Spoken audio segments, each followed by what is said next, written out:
Welcome mga Kapinoy, no? Yan, dito na naman tayo sa ating news update, no? Yan, una po sa lahat, no? Yan, magandang umaga at saka magandang gabi po, no? Luzon, Visayas, Mindanao at sa ating mga mahal na OFW, no? Sa iba't ibang bansa. Kaya welcome po tayo dito sa ating Pinoy TV News update po tayo, no? Yan sa ating mga issue dyan po sa ating bansang Pilipinas.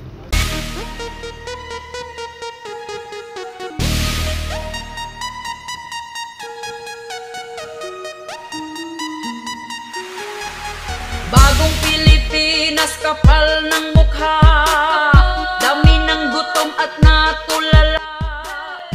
And Security o TAPS Davao del Norte, si Sir Ray Alba. Sir, ano po ang panawagan ng mga taga Davao del Norte sa pagpunta nila dito sa event?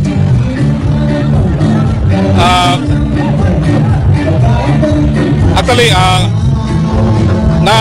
sauna nag-group kami sa mga NGOs, mga POs, mga civil society group, from the group of transport, from the group of IPs, and other sectors, women's and others. And we were inspired by what happened in Davao and in Cebu. O dito nakita na mo kung isogdan magod dito atong PI, atong ingon nila nga People's Initiative. O to nga sa nahitabo dili tinuod nga People's Initiative. Kaya mo nakita mga politiko among naguna o naghatag og mga pasalig nga mupirma lang nga ng mga ilang yung ginapapirmahan. So dito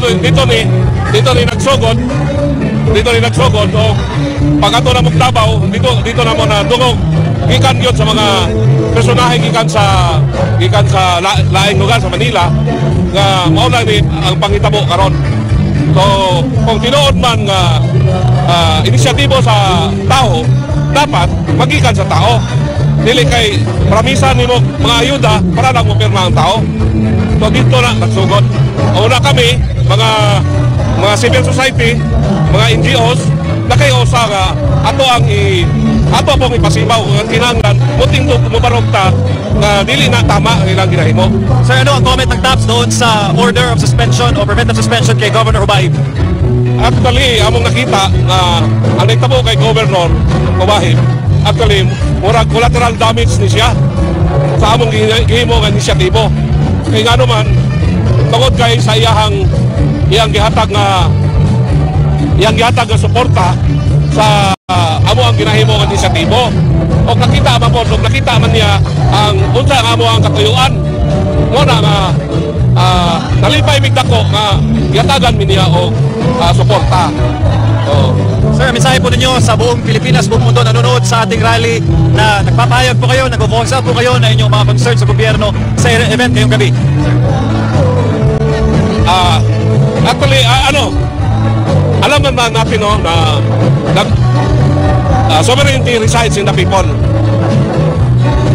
All authorities emanate from the people, no? Ang problema ang mga nakaluklok diyan sa itaas, akala nila sila na talaga ang gobyerno lang. We are a government of laws and not of men. So they have to respect and follow the law. Mga kababayan, live pa rin dito sa Tagum City, Davao del Norte. Yan po si Sir Ray Alba, ang lead convener po ng TAPS dito po sa kanilang probinsya. Nagpapatuloy pa rin po ang pagdami ng ating mga kababayan. Bantay sarado itong lugar ng mga pulis sa loob ng mga taga-Philippine Army sa labas. At unti-unti napupuno ang venue. Nasa 100,000 expected dito na magpunta sa event. Please don't forget to like, share and subscribe again sa ating Pinoy TV News. Thank you so much. Bye-bye and God bless you all.